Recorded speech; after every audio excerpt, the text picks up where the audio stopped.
Isang mapagpalayang araw sa ating lahat. Sa muli, ito ang Pod Baklaya, Amplifying Voices for Gender Equality. Ako muli inyong Queen Mother, Darla, at ang inyong host. And today, continue pa rin ang ating goal sa pag-share, inspire, at pag-deliver ng mga pasabog na mga messages at pasabog na mga kwento ng mga LGBTQIA champions dito sa ating probinsya sa Sultan Kudarat. And today, kung nabitin kayo sa ating previous episode, meron pa tayong mga pasabog and queenly guests dito sa ating episode sa Pod Baklaya. And I am very honored and privileged to introduce our next guest for today. And siya lamang ang first ever trans woman na nanalo sa Drag Queen of SKSU, and she is the reigning Queen of Kasadiahan of SKSU Tacloban Campus. And aside from the titles, she is also a hardworking student queen ng SKSU Tacloban Campus and an incoming third-year BA Political Science student. And now, let's welcome Queen Angel! Hi, thank you so much for having me here. It's such an honor to be featured here in Pod Baklaya. You know, this is, a milestone for us, LGBT, especially us transgender women. Yeah, so thank you so much, Angel, for being here. And I'm very excited to hear your stories. And especially, you as a trans woman is already a statement for our fight for equality. And di ba, hindi araw-araw naririnig ng marami yung kwento mo, hindi araw-araw naririnig na yung struggles mo. And I'm happy that you are very open to share your story here in Pod Baklaya. Yeah. Well, actually, I'm glad that you invited me here to also share my story for everyone, especially my co-trans women or those people who are still afraid to come out on their own closets.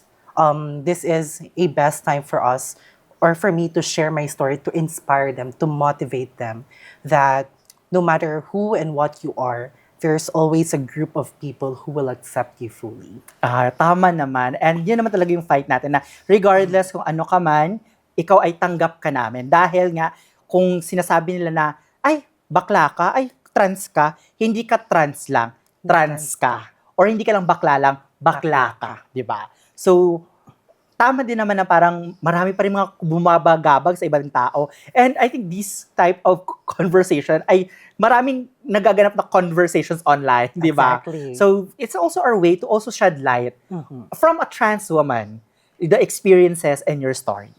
So let's start yung mga small kwentuhan natin para mas maintindihan at makilala ka nila, Angel. More than the beauty queen, di ba? May alam ko, may kwento pa rin, may hugot sa iyong journey here dito. So yung first question natin, kasi alam naman natin yung identity natin, hindi lang naman pagkagising mo ng umaga, ganito na ako. Hindi lang naman pagpanganak mo, alam mo nang, I want to be this. Or, di ba, hindi naman isang araw, pag 2 years old mo, ay, trans ako. Hindi naman ganun, di ba, yung process. So I want to understand your journey in understanding yourself, and can you bring us back to the moment na parang, okay, I know that I'm a trans woman. I may be different from others, but this is me. Yung mga ganun mo, pero at least makita nila yung journey and process. Well, actually, you know what, sir? Just a short story. When I was young, I grew up in a Roman Catholic centered family. So our family is very devoted, that they believe in their, religious beliefs, something like that. So growing up, my struggle talaga coming out as a member of the LGBT.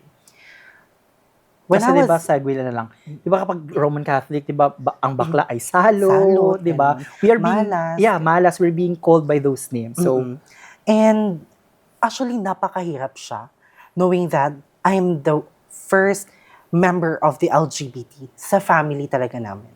Both mother side and father side. So it's really, really hard for them to accept me. Kasi nga, yung paniniwala nila na if you're a gay or a member of the LGBT, salot ka, malas ka sa family. So growing up, actually, yung tabi ng bahay namin is a salon by the late Mother Jinty Quesada Uyog. Sadly, she passed away last month. So, alam mo yun, she taught me how to do makeups, to do hairs at a young age. I was 12 years old by that time. So, still studying. I was in grade 6, if I'm not mistaken. So, nandun talaga.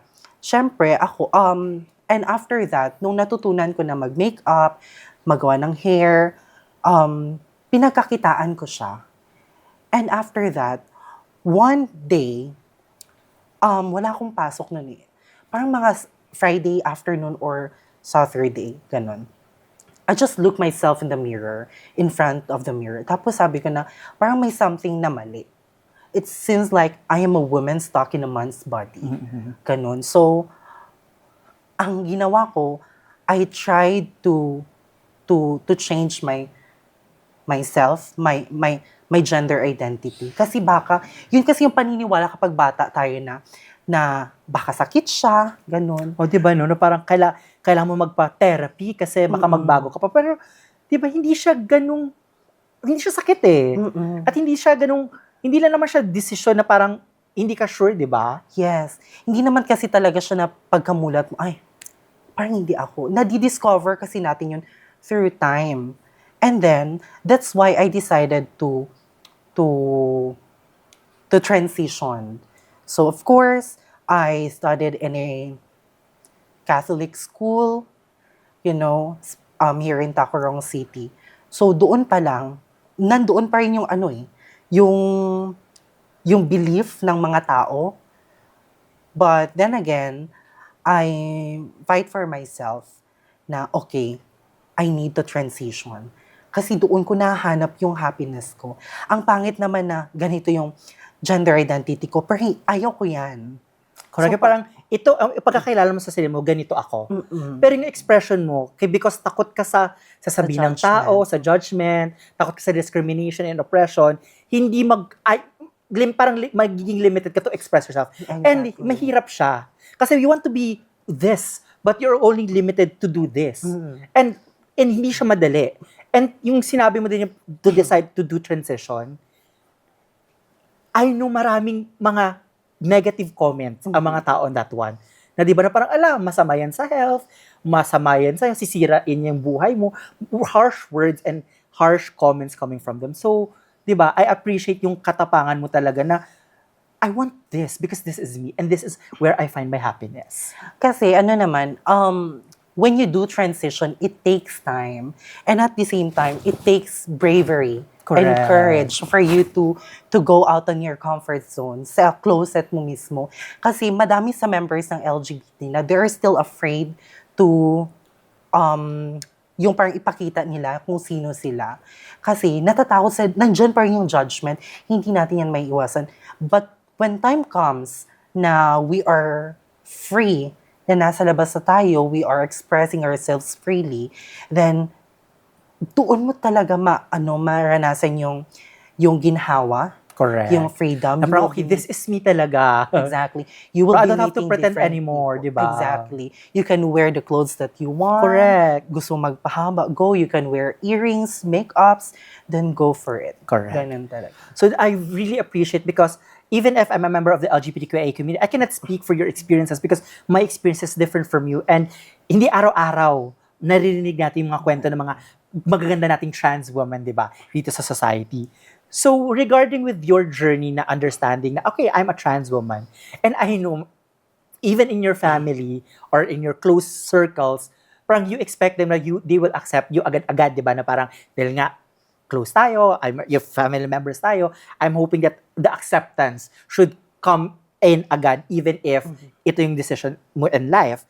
So, how you navigate these, how do you navigate the identity para hindi ka ma-misunderstand ng mga tao? Kasi I know it will take too much explaining for them to understand bakit pinili mo ito. You know what, in navigating myself, first is you need to accept freely. You need to accept yourself, kung sino ka ba talaga. Yung hindi ka nahihiya i-express, hindi ka nahihiya sumuot ng makeups, like lahat. You are free to express who you are. And nandyan talaga yung misunderstanding eh. Hindi ka maintindihan ng tao unless ipapaintindi mo sa kanila. Tama naman. You need to educate, but in educating people, it takes time. It takes patience. long patience talaga for them to understand, especially yung mga elderlies natin na nakatatak talaga sa kanila yung belief nila that God only created man and woman. Man is for men, woman is for men. Yun talaga yung nakatatak sa kanila. That's why you need to educate them, ipaalam mo sa kanila. You need to let them know the things that you know. Correct. Para hindi ka na ma-misunderstood. And doon pa lang kasi, hindi naman, yung tao kasi, i-judge lang na tayo based sa physical appearance, generally, but hindi nila naiintindihan yung kwento mismo ng isang transgender woman. A transgender woman, hindi lang siya basta gender identity na, okay, gusto ko magpahaba ng hair, gusto ko mag-wear ng makeups, gusto ko mag-join ng pageants. May something doon na sasabihin nila na, okay, magpakalalaki ka. Paano kung magpapakalalaki ako? Masaya ba ako? Correct. Ganun. That's why, in expressing yourself, you need to accept who you are. No what ifs, no buts. Correct. Just accept yourself. And then, di ba, dun din papasok, iba kasi yung sexual identity, yung sex sa gender. Na tama naman yung mga boomers natin kasi yung kanilang pag-intindi, sex and gender are just the same concept. Di ba? Pero hindi. Even if you're biologically male, but you can still express yourself in the opposite way, di ba? Just like what we are doing in as a member of LGBTQA community. And maganda ding sinabi mo na parang, how will others will accept me if ako mismo may reservation? I know hindi madali ang pag-accept, like example, kasi especially if you come from a family na conservative, religious, pero tama din, it really takes bravery to accept yourself eh. Then once you accept yourself freely, hindi ka na matatakot and kivir sa mga judgment, di ba? Exactly. Well, I don't care na sa mga comments ninyo because I'm happy with my decision. And tama naman yung sinabi mo, parang okay, magpapakalalaki ako, kuan, di ba, bis lalaki, short hair, pero masaya ka ba? Di ba? So, parang mas double pa yung oppression na nare-receive mo. Because you have to pretend that person, which is hindi naman ikaw, di ba? Yun nga ang sabi, di ba nila, that you are the protagonist of your own story. Correct. Ikaw lang mismo yung makakasulat ng story mo. You are a storyteller. Correct. Yung ibang tao ang magkwento sa buhay mo. Kasi hindi naman nila alam yung full story. Correct. Ikaw mismo. If you want other people to inspire, to get motivated, you need to tell them your story. Para Correct. malaman din nila. Tama naman. Dapat sharing your story for them. Hindi naman na ibig sabihin na, ay, kasi ito yung story ko, dapat ganyan din ang story. Hindi. Exactly. I'm sharing this for you to be aware that this process, these struggles, makes the person in front of me right now, di ba? Exactly. And syempre alam naman natin sa LGBTQIA community, trans women are the most vulnerable.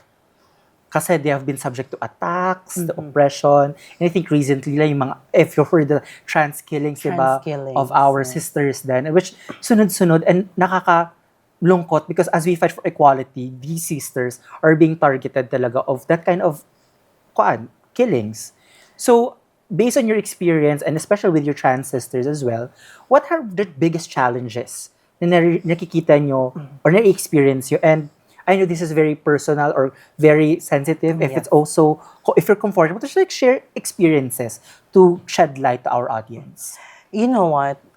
When I was in senior high school, that's I think 2017 or 2018, I experienced domestic violence.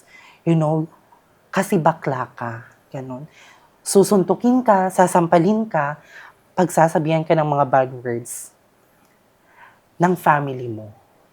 Especially my father. Kasi, growing up as a member of the LGBT, sobrang hirap talaga. When you have a father na stick talaga na dapat lalaki kasi ikaw yung sumusunod sa akin. Yung parang mahihiya siya na ipagsabi sa ibang tao na anak ka niya, it's because you're a gay, you're a trans. Pero, one of the biggest challenge talaga na encounter ko, growing up as a member of the LGBT is, acceptance talaga. acceptance, yun talaga, yung pinaka-primary na challenge as a member of the LGBT and also as transgender woman. You know, hindi naman kasi basta-basta yung pag-come out mo na trans woman ako. Kasi yung term kasi na trans woman, ay, nagpapakababae ka. Di ka naman babae. Ba't ka nagtitake ng hormones? Di ka naman babae. May lawit ka pa rin naman. Yung ganun yung And those are offensive comments, diba? Exactly. Na nare-receive mo every single day. Yun talaga yung mga challenges na na-encounter namin na trans woman. Kasi we are being questioned sa mga ginagawa namin na nagtitake ng hormones, ganun, na bakit nagpapahaba ng hair, ganun. Pero ang biggest talaga is yung acceptance sa loob talaga ng bahay, the family itself. Doon talaga napakahirap. Kasi, yun na nga, there are a lot of people who are afraid to come out. It's because they're afraid to judge sa bahay pa lang. Correct. Kasi baka itakwil sila, Exactly. baka ikahiya sila ng family nila, most especially by their parents, ganun. Yun talaga yung challenge na napakahirap na ano yan siya na i-overcome. But gladly, we have this parents din na they are well-educated naman, you know, sa pag-accept ng mga anak nila. Though it's really, really hard to come out, pero it takes courage talaga and bravery for you to show who really you want to be in the future. Correct. And related diba sa sinabi mo, parang masakit yung hindi ka tanggap ng mga taong in-expect mong tanggapin ka agad. Now, no ifs, no explanation, and walang mga reservations. And syempre, growing up in a traditional, conservative and religious family here in the Philippines, yan talagang major struggle. Pero we also acknowledge na hindi naman pare-pareho yung mga parents na iba kasi tama naman, may educated parents. Pero yung acceptance talaga sa bahay, acceptance sa bilang anak, di ba? Doon talaga mas magbibigay sa iyo ng kumpiyansa sa sarili na kapag kahit bakla ako, kahit trans woman ako, pero may family, di ba? Or may parents and my siblings really support me. Iba kasi yung effect eh. Di ba? We know na maraming nagsusupport sa outside your family. Yes. Pero iba pa rin yung acceptance and support coming from within, di ba? And in relation to that, di ba may marami kasi mga stereotypes na narinig sa mga trans, di ba? Na parang kahit ako din, parang sawang-sawa na ako sa marinig ito. So more than from the discrimination that you experience, more than sa acceptance, more than sa struggles mo sa family. Ito din mga time, parang this is our time, nabasagin natin. Yes. Yung mga ganitong patutsada nila, di ba?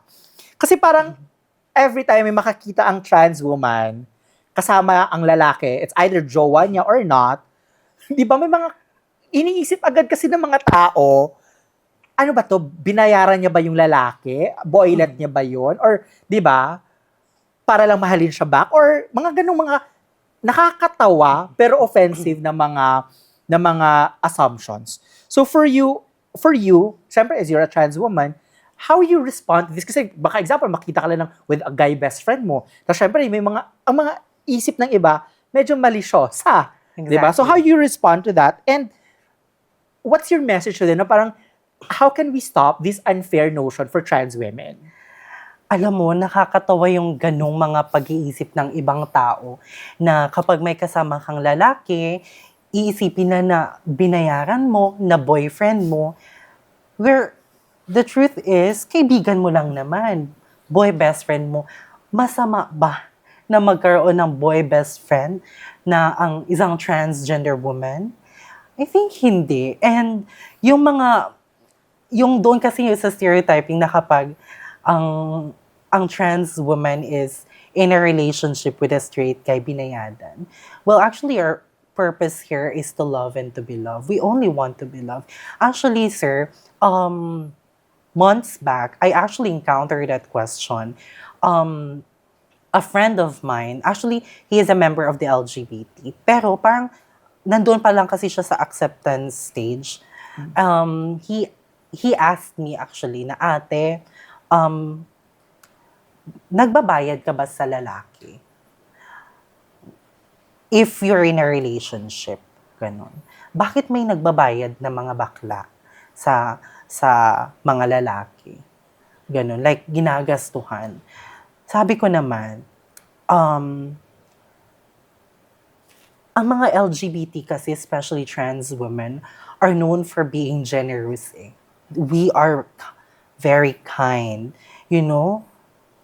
Kasi na-experience namin kung paano yung mapagdamutan sa sa acceptance stage pa lang, doon pa lang. So, we don't want other people to experience that.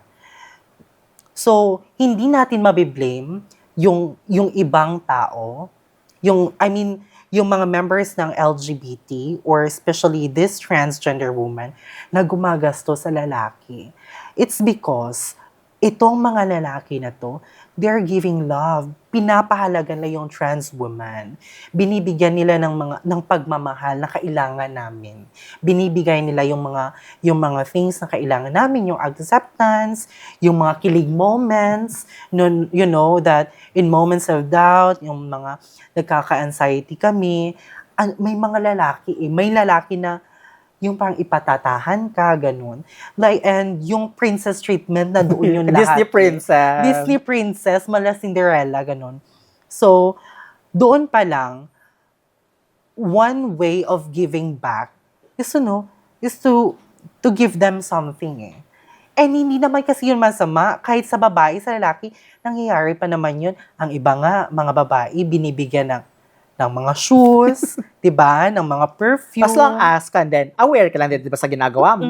Aware Tama ka naman. talaga. And tama yung sinabi mo kanina, being in love with a trans one will not make you less of a man. Or being a best friend of a trans one will not make him less of a man, diba? Exactly. So tama na po yung mga malisyosa nating mga comment. At saka yung mga nakikita, yung mga kinibigyan nating comments kapag nakikita natin yung mga trans women. Love lang dapat. True love lang. And tama naman, we deserve love and to be loved. And tama din yun na parang may mataas yung level of empathy kasi natin. Kasi parang we've been in a situation of discriminated, pinagkaitan, and then pinagdamutan, and then it's also a way of giving back, di ba? Parang also showing our love and care for others. Hindi lang naman siguro sa Boylet, kasali din yung mga family natin, friends, and ating mga colleagues as well. Kasi tama naman, we are generous and loving individuals talaga. Exactly. And for my last question na lang, so what's your message for audience natin na parang you want to share sa kanila? My only message to our viewers and to those people who supporting the LGBT, this is actually our fight for equality. And hindi naman kami humihingi ng full acceptance ninyo. You know, sapat na sa amin na mapakinggan nyo kami, na makita nyo kami, and at the same time, maging kasama nyo din kami. You know, it's not hard for you to accept us kasi hindi naman kami nangangagat, hindi naman kami nananakit. Hindi nananapak. Hindi naman kami nananapak kung walang ginagawa. Masama. Ganun naman lang yun. You know, at the end of the day, we're all equal. Yun lang naman talaga yung purpose natin eh. To be accepted here in the society. Pero, aside doon, we want to be heard pa din. Correct. This is our protest in order for us to fight for our rights. Not just a transgender woman, but as a member of the LGBT community. Ayan. Thank you so much, Angel. Thank you po. This is a very emotional and sincere conversation. And thank you so much for letting the world know your story. So sa muli, maraming salamat. And this has been another episode of Pod Baklaya, Amplifying Voices for Gender Equality. And muli ako inyong Queen Mother kasama si Angel. And tuloy ang ating laban tungo sa lipunang malaya at mapagpalaya. And watch out for more episodes and for more guests.